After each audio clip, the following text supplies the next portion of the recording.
오늘 경기는 축구라고 하기에는 조금 애매하고 오히려 이제 뭐 하이킥, 로우킥, 미들킥까지 나왔으니까 좀 격투기에 가까운 심판도 오늘 우리 한국 심판이었거든요. 고영진 심판. 그런데 이 고영진 심판의 K리그에서의 스타일 자체가 좀 잘 안 불어요. 근데 그 잘 안 불다 보니까 중국도 거칠고 레바논도 거친데 이거는 약간 축구와는 약간 상식 밖의 플레이들이 많이 나왔습니다. 오늘 사실은 경기 기록을 보시면요, 매우 클린한 경기예요. 옐로 카드가 딱 한 장 나왔습니다. 그런데 경기 장면 보세요. 경기 시작하자마자 레바논의 공격수가 볼을 잡을 때 발목을 지려받는 플레이가 나옵니다. 그리고 다른 장면, 이 장면은 중국의 공격수가 볼을 잡을 때 레바논의 수비수가 튀어나와서 하이킥을 날려요. 심지어 이거 VAR까지 봤는데 이 VAR실에는 우리가 그 지난번에 일본과 베트남의 경기에서 심판을 봤던 김종혁 심판이 있죠. 근데 거기서 레드카드감이 아니다 라는 판정을 내리면서 이 장면도 그냥 넘어갔습니다. 이 장면 보세요. 이 장면은 레바논의 선수가 볼을 잡을 때 중국 선수가 주먹으로 얼굴을 칩니다. 근데 이 장면도 그냥 넘어갔고요. 이 장면에서 볼이 떨어졌어요. 떨어졌는데 그때 이번에는 레바논의 선수가 달려오면서 발등을 밟습니다. 이 장면에서도 파울이라던가 옐로 카드라던가 이런 게 안 나온 장면이고요. 이 장면을 보세요. 이 장면 보시면 중국의 수비수가 볼을 가지고 있는데 이거는 발을 걸겠다는 거죠. 사실은 발을 걸어서 완벽하게 중국 선수가 걸려서 넘어집니다. 근데 넘어졌을 때 레바논의 선수의 발이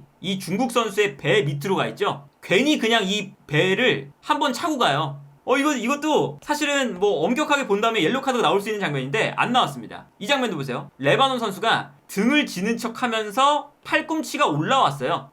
팔꿈치를 휘두르면서 중국 선수의 얼굴을 가격합니다. 이 장면도 그냥 넘어갑니다. 이 장면은 볼이 머리 쪽으로 떨어지는데 분명히 중국 선수가 달려오면서 미들킥을 날려요. 미들킥. 지금까지 본 여러 장면 중에 딱 요 장면만 옐로 카드가 나왔습니다. 왜냐면 고영진 주심이 저 장면을 바로 정면에서 봤거든요. 그래서 요 미들킥 장면만 옐로 카드가 나왔어요. 근데 이 장면이 끝나고서도 어마어마한 장면들이 많습니다. 그냥 뭐 발 밟는 거는 이제 그냥 기본이고요. 고영진 심판이 반칙을 안 부니까 밟는 거는 계속 나와요. 서로 계속 밟고 밟는데 반칙도 안 나오고 옐로 카드도 안 나와요. 밟는 장면이 수도 없죠? 이 장면도 보시면 그 연계가 들어가는 건데 한 번 밟습니다. 밟고 반대편 무릎이 딸려 나와요. 그래서 한 번 밟은 다음에 이제 연속 동작 무릎으로 한 번 더 발목을 가격합니다.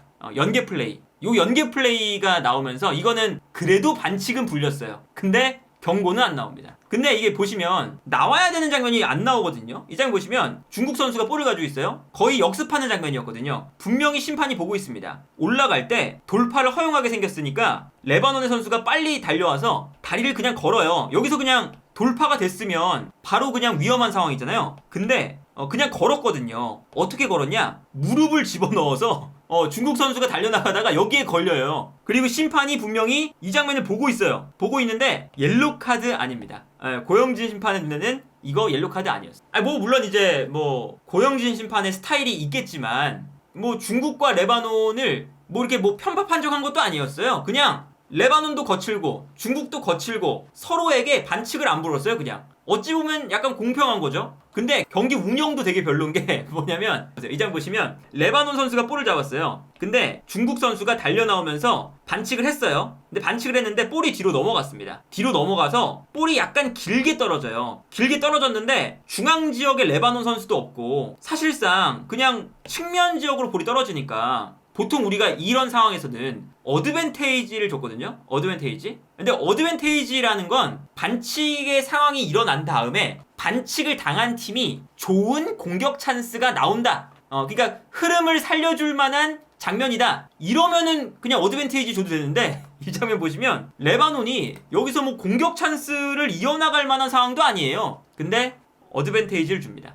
심지어 여기서 이제 그 레바논 선수가 넘어진 장면이 달려와서 그냥 발을 그냥 걷어차는 장면이었어요. 사실상 이게 무슨 판정일까. 그리고 이 장면도 보세요. 이 장면도 되게 위험한 장면이거든요. 중국 선수가 점프를 하는데 레바논 선수가 의도적으로 엉덩이를 들이밀면서 중국 선수의 점프를 뒤에서 민 거나 마찬가지죠. 그래서 중국 선수가 여기서 밀려서 되게 위험하게 떨어져요. 사실은 이 위치에서, 이 높은 위치에서 떨어지면서 그냥 그라운드에 허리로 떨어집니다. 허리로. 근데 이 장면도 그냥 반칙.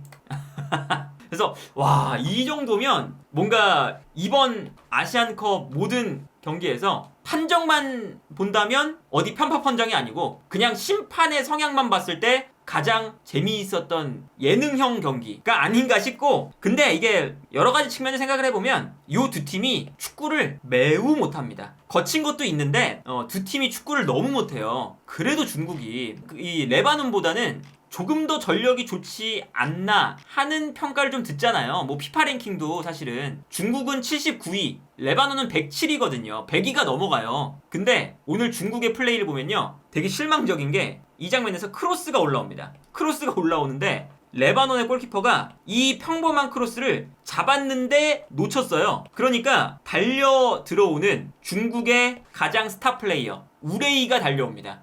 골키퍼가 볼을 놓쳤어요. 근데 여기서 우레이가 이 볼을 슈팅을 임팩트를 못 맞췄어요. 그래서 이게 약간 뜹니다. 그래서 약간 뜨면서 천천히 골대로 들어가요. 그러니까 레바논의 수비수가 달려와서 이 볼을 아슬아슬하게 걷어내는 걸 볼 수가 있죠. 나름 이 두 팀은 나름 박빙이었고, 나름 이 두 팀의 그런 약간의 수준이 비슷비슷했어요. 비슷비슷했고, 그러다 보니까 우리가 봤을 때도 시간이 생각보다 빨리 갔거든요. 그러니까 비매너가 연속으로 나와요. 어떤 게 있었냐면 오늘 그 레바논의 골키퍼가 전반전에 경합을 하는 과정에서 중국의 공격수에게 손을 밟혔어요.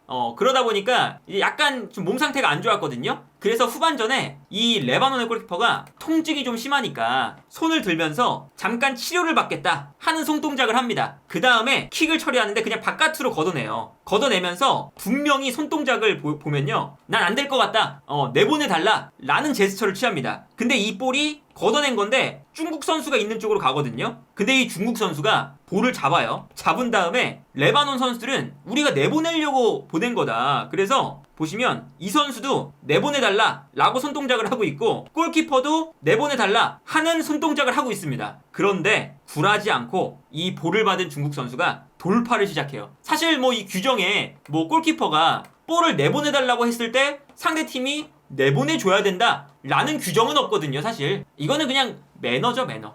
근데 여기서 굴하지 않고 돌파를 시작해요. 볼을 끌고 막 올라오더니 이게 수비 숫자가 적잖아요. 이런 상황에서 아주 좋은 찬스를 맞이하죠. 근데 좋은 찬스를 맞이한 다음에 하늘로 슈팅을 날려버립니다. 그래서 참다 레바논과 중국의 이 아슬아슬한 폭행에 가까운, UFC에 가까웠던 경기가 아슬아슬하게 흘러가다가 드디어 한판 붙는 장면이 나오죠.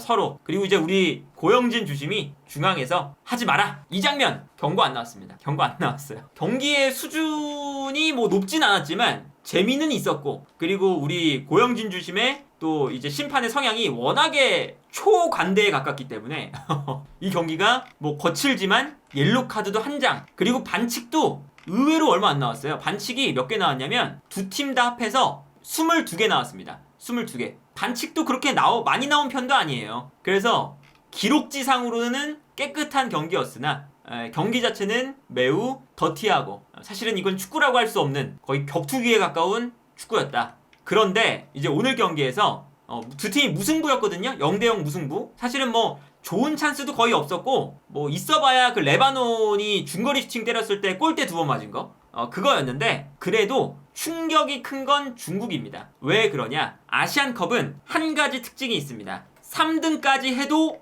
16강에 갈 수 있어요. 조가 6개밖에 안 되기 때문에 1위 팀, 2위 팀이 올라가고 3위 팀들 중에서 성적을 비교해서 6팀 중에 4팀이나 올라가죠. 그러니까 올라가는 팀이 더 많아요. 꼴찌만 안 하면 3위만 해도 올라갈 수 있는 기회가 있습니다. 그런데 중국이 오늘 2번 비겼잖아요. 1차전, 2차전. 3차전이 이 A조에서 가장 강한 카타르와 만납니다. 반면에 레바논은 첫 경기 카타르한테 지고 두 번째 경기 중국한테 비겼는데 마지막이 그래도 가장 약체라고 불릴 수 있는 타지키스탄을 만나요. 이 경기에서 레바논은 이기면 올라갈 가능성이 높아지죠. 그러니까 중국이 오늘 경기가 비기면서 승점도 부족하고, 그러다 보니까 3위가 돼도 사실은 3위끼리 성적을 비교해도 1승 정도는 있어야 좀 확실하게 올라가거든요. 무승부 2번은 못 올라갈 확률이 높아요. 그리고 심지어 득점하고 실점도 없습니다. 중국이 득점도 못했어요. 2경기 동안. 득실 차에서도 이거는 마이너스가 되는 요소죠. 그래서 오늘 경기가 끝나고 중국 선수들이 오히려 표정이 되게 안 좋죠. 레바논 선수들은 그래도 표정이 나쁘지 않은데 이거는 우리가 떨어질 수도 있겠다 라는 직감을 해가지고 마지막이 카타르전이니까 표정이 되게 안 좋은 그런 모습을 볼 수가 있었습니다. 정말 중국 축구가 처참할 정도로 무너져 있구나 이런 거를 또 느낄 수가 있었다. 과거보다도 오히려 퇴보를 했고 이 정도 수준이면 아시아 내에서도 거의 끝에 있을 만한 실력이다. 축구적으로는 재미없었지만 약간 예능적으로 재미있었던 경기였다.